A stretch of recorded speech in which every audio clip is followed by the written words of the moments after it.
Bienvenue à tous, chers auditeurs de l'émission Kanguka. Mon nom est Chris Dukumana. Aujourd'hui, nous sommes mardi. Ce matin, je voudrais m'adresser à ceux qui pensent que Dieu les a abandonnés. Tu es peut-être tenté de penser que Dieu t'a abandonné parce que tu ne vois pas de changement. Tu pries, tu jeûnes et rien ne change. Au lieu que la situation s'améliore, ça s'empire. J'aimerais te donner un message pour te réconforter et surtout pour te permettre de ne pas accepter le mensonge du diable. Il y a des voix qui te parlent maintenant. Si tu penses que Dieu t'a abandonné, c'est un mensonge du diable. Le diable sait comment décourager les enfants de Dieu. Si tu sens en toi que Dieu t'a abandonné, j'aimerais te dire ce matin que c'est un mensonge. Je peux l'affirmer que Dieu ne t'a pas abandonné. Si tu es sauvé, si tu es un enfant de Dieu, j'ai un message important pour toi. Et ce message se trouve dans Deutéronome, chapitre 31, verset 6. C'est un message que Dieu a donné au peuple d'Israël, mais à nous qui croyons aujourd'hui dans le Nouveau Testament, c'est un message qui nous concerne. Toi qui es découragé, tu n'as plus envie de prier, tu penses que Dieu ne t'écoute pas, tu penses que Dieu t'a abandonné. Ce matin, je vais te montrer que c'est impossible que Dieu t'abandonne. C'est impossible que Dieu te laisse tomber. Dans Deutéronome 31, verset 6, il est écrit: fortifiez-vous et ayez du courage. Toi qui es découragé, la parole de Dieu te demande ce matin d'avoir du courage. Ne craignez point et ne soyez point effrayés devant eux. Ici, on parlait des ennemis physiques, l'armée qui s'opposait à Israël. Mais aujourd'hui, toi qui m'écoutes, qui es découragé, Dieu te dit de ne pas t'effrayer devant eux. Eux qui? Les démons, le diable, les forces spirituelles qui s'opposent. Si tu sens que tu es découragé, tu n'as plus envie de prier, tu penses que tu es seul, mais tu n'es pas seul. Parce que le verset dit: l'Éternel, ton Dieu, marchera lui-même avec toi. J'aime beaucoup cette partie qui dit: il marchera lui-même. Pas seulement les anges, mais lui-même. Il sera là avec toi. Le verset termine en disant: il ne te délaissera point, il ne t'abandonnera point. Je le répète,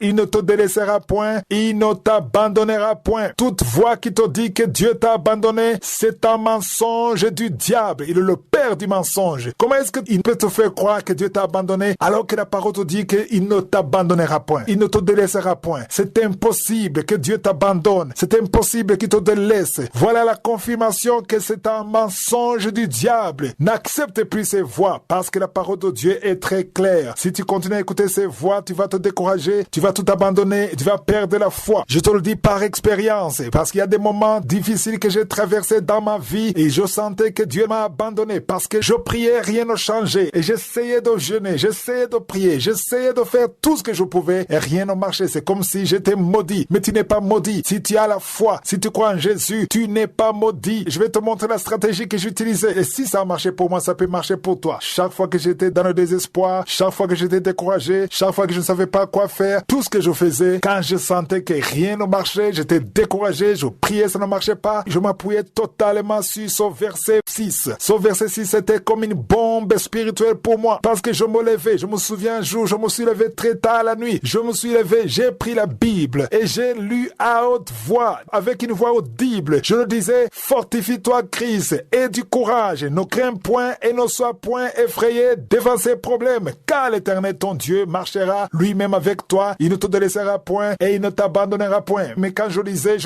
tu ne m'abandonneras point, tu ne me délaisseras point et tu marcheras toi-même avec moi. Fortifie-toi avec la parole de Dieu. Toi qui es découragé, toi qui n'as plus envie de prier, lève-toi et confesse ce verset. Parle avec ta bouche parce que Dieu est fidèle à sa parole. Chaque fois qu'un enfant de Dieu s'appuie sur la parole de Dieu, ça fonctionne. Dieu est fidèle à sa parole. Dans Jérémie chapitre 1 verset 12, il est dit que l'Éternel est derrière sa parole pour l'exécuter. Et la même parole dit qu'il est impossible que Dieu mente. Dieu ne peut pas mentir. S'il a dit qu'il ne peut pas t'abandonner, donc il ne peut pas t'abandonner. Il ne faut pas te poser de questions. Ne te demande pas comment est-ce que ça sera fait. Je ne sais pas comment ça sera fait. Mais si tu as la foi, si tu confesses cette parole c'est une épée. On a appris les armes de Dieu. Parmi les armes de Dieu, il y a l'épée. C'est dans Ephésiens chapitre 6 verset 17. On parle de l'épée qui est la parole de l'esprit, c'est-à-dire la parole de Dieu. Et le diable ne peut pas résister à la parole de Dieu. Mais si tu commences à te lamenter, si tu te décourages, si tu dis que tu n'as pas de chance, que tu ne comprends pas pourquoi Dieu ne t'écoute pas, pourquoi il écoute les autres, tout ça ne fait que t'enterrer. Il ne faut pas accepter. Il faut lutter avec la parole de Dieu. Ce matin, j'aimerais t'encourager. J'aimerais encourager quelqu'un qui m'écoute, qui est désespéré. Dieu est avec toi. Même dans tes faiblesses, Dieu t'écoute. Dieu te connaît. Il n'y a qu'une seule voie pour que Dieu t'écoute. C'est la voie de Jésus. Jésus est le chemin. C'est la seule connexion entre l'homme et Dieu. J'espère que cette parole t'encourage. Toi qui n'arrives plus à prier, aujourd'hui, aujourd'hui, lève-toi, prononce ces paroles, ouvre la bouche, commence à louer. Si tu as une chanson de louange, mets la chanson, loue le Seigneur, ouvre la bouche, combat le bon combat de la foi et Dieu te visitera en son temps.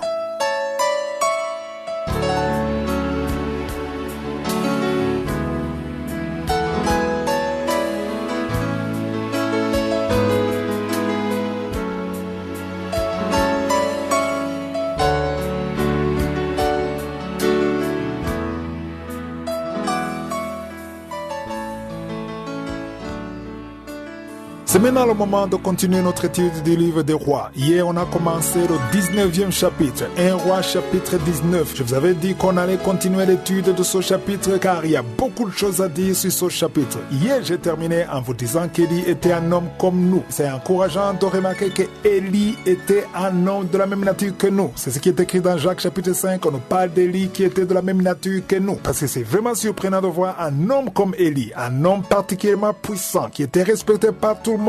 Et vous vous souvenez de ce qu'on a lu dans 1 roi chapitre 18. Il a fait des choses extraordinaires. Il a appelé Dieu, il a invoqué le feu du ciel. Dieu a envoyé le feu du ciel. Et le feu du ciel a consumé les sacrifices. Et Élie a ordonné qu'on tue tous les prophètes. Les 450 prophètes de Baal et les 400 prophètes d'Astarté. 850 prophètes ont été exécutés par l'ordre d'Élie. Pour vous montrer sa puissance. Il était tellement puissant, il parlait avec Dieu, il avait des révélations, il avait des visions.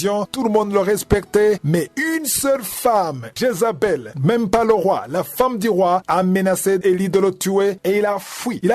Il était désespéré. Il a marché toute une journée et il est allé dans le désert parce qu'il était désespéré. Il a eu peur de cette femme. Quand j'ai lu ça, je me demandais, est-ce que Élie a oublié la puissance de Dieu qui agissait à travers lui? Est-ce que Élie a oublié ce qui s'est passé au chapitre 18? Est-ce qu'il a oublié tout ça? Mais je me suis rendu compte que nous aussi, nous sommes comme lui. Dieu peut faire de grandes choses dans ta vie, mais il suffit que tu rencontres un seul problème et tu oublies tout ce que tu as fait. Élie était un homme comme nous. Et c'est intéressant de voir que lui aussi, il avait des faiblesses. Il y a ceux qui croient que les hommes de Dieu dans la Bible étaient des extraterrestres. Non, c'était un homme comme toi et moi. Il avait une force et il avait aussi des faiblesses, comme toi et moi. On a vu la bonté de Dieu au verset 5. Au verset 4, il se lamentait. Il disait, c'est assez. Pour dire, c'est trop. C'est comme s'il disait à Dieu, pourquoi est-ce que tu permets ça? C'est trop, je n'en peux plus, je préfère mourir. Il a dit, prends mon âme, car je ne suis pas meilleur que mes pères. Quelqu'un qui dit ça, il est en train de se lamenter. Malgré le mécontentement, malgré son attitude de découragement, Dieu ne l'a pas abandonné. Au verset 5, il dit, il se coucha et s'endormit sous un genêt, et voici un ange le toucha et lui dit, lève-toi et mange. J'aimerais vous dire que si Dieu nous frappait, à chaque fois qu'on se lamente, personne ne serait vivant. On serait tous morts. Mais Dieu est bon. Dieu pourvoit, même dans nos faiblesses. C'est ça qui est impressionnant. La bonté de Dieu n'a pas de limite. Dieu ne nous frappe pas à chaque fois qu'on fait des erreurs, sinon on serait tous morts. Le fait qu'il ne te frappe pas ne veut pas dire qu'il est d'accord avec toi. Il veut que tu changes d'attitude. Il veut que tu te rappelles de sa bonté. Rappelle-toi de ce qu'il a fait dans le passé. Au verset 6, on voit que l'ange de Dieu a apporté à Élie de la nourriture. Au verset 6, 1 roi chapitre 19 verset 6, il regarda et il y avait à son chevet un gâteau cuit sur des pierres chauffées et une cruche d'eau. Qui a chauffé ces pierres? C'est Dieu lui-même. Qui a amené cette eau? C'est Dieu lui-même. C'est l'ange. C'est Dieu à travers l'ange. Il y avait un gâteau. Ça montre la provision de Dieu. Dieu a déjà pourvu tout ce dont tu auras besoin parce qu'il est Jéhovah-Jireh, celui qui voit de loin et qui pourvoit. Et Élie en a fait que manger. Son travail, c'était de manger. Il a mangé, il a bu et puis il a dormi. Au verset 7, l'ange de l'Éternel vint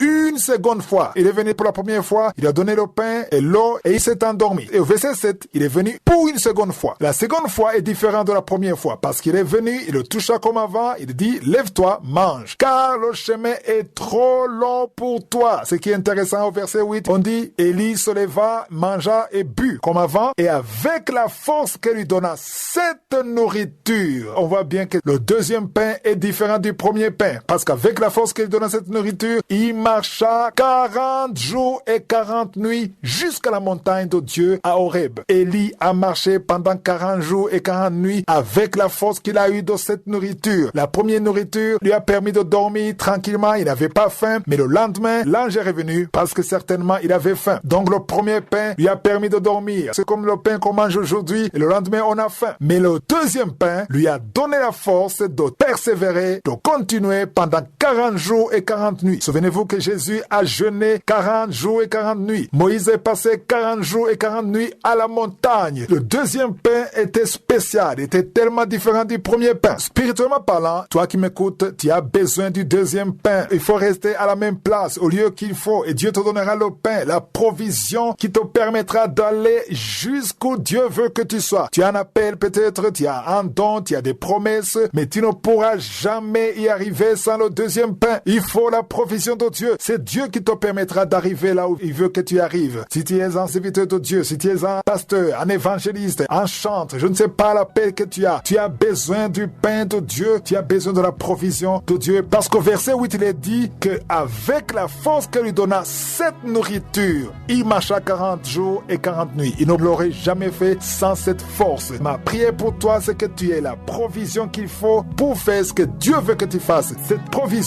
s'appelle la grâce de Dieu. Sans cela, tu ne peux rien faire. Si je suis le vœu, on va continuer demain. Passe une excellente journée.